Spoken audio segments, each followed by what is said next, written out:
Hey guys, it's time for another Sweet Tea in the Movie. This time we're talking about the secret life of Walter Mitty.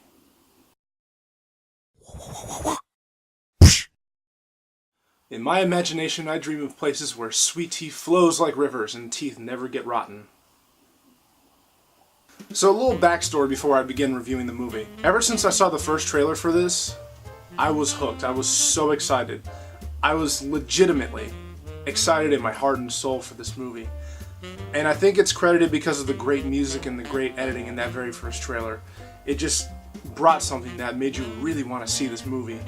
And it goes double for me because over the course of time I let the rational side of me start coming in, and I started growing scared actually that this movie might not be good, or at least not good enough for me. So I went to see the movie with some friends, and I am so very happy to say that the movie was not only good, it was better than I had hoped for. I am extremely happy about that. Now let's talk about why that is. First of all, let's talk about the acting.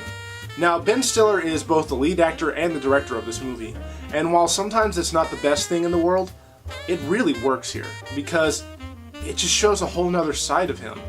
As far as his acting, he brings a sort of quirky realism to the character that just really brings that character more to life and more relatable. The same thing for Kristen Wiig, who plays Cheryl. She also brings sort of a quirky realism. And it's both very appreciated, and it both flows very well between each other. As far as another big actor, Sean Penn, even though he doesn't have a lot of screen time in this movie, every second he's on screen, he makes it count because it just works. He plays sort of the wise guru of the film, and it just really shows. Just very beautiful moments when he's on screen. And just the fact that Ben Stiller directed all this, and it came out so well, that's a really big notch in his belt. So really great job on the acting. The story. Now, over the holidays, I did take time to actually read the 15-page short story of Walter Mitty, and I've come to the conclusion that this movie beautifully updates the old story. It puts it in a modern setting, it sort of rewrites some things to make it more fleshed out because you can't really make a full movie out of 15 pages. From his crazy, awesome fantasies to actually living life in different amazing areas like Iceland and Greenland and the Afghan, it's just a really good journey movie, and I personally love journey movies like The Way Back. It's just something about a journey movie where characters go large distances is really appealing to me, and I like that a lot. The story had a good natural flow, and things happened for a reason, and it just worked. It just worked really well. So good job on the story. The music. Now, I think what made the original trailer really stand out to me and really make me excited for the movie was the song that went in it, Dirty Paws by Of Monsters and Men. It's a really moving and really anthemic song, and it works really well. And throughout the actual movie itself, it has some really good musical choices thrown in there. Stuff that just really drives the beat and drives the action of the movie. It all really works and just mixes together very well. So really good job on the soundtrack. Happy about that. And finally, the settings and cinematography. If you've seen the trailers for this movie, it's gorgeous.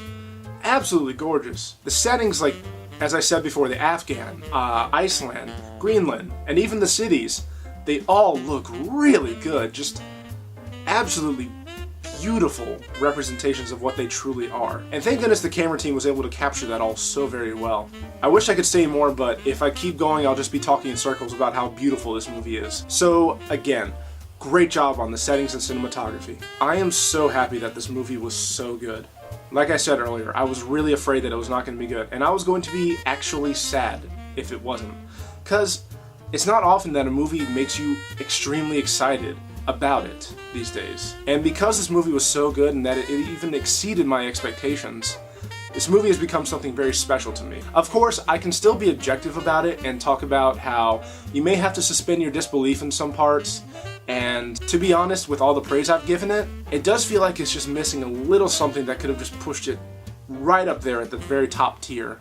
It does feel like maybe one or two things are missing, and you do have to suspend your disbelief in the story just a little bit. But overall, really, it's a very good film. So I am very happy to give this movie a 10 out of 10. It is absolutely amazing, and if it's still in theaters where you are, you need to go see it because it is a big screen experience. So thanks for listening, guys. I'm done. Peace out.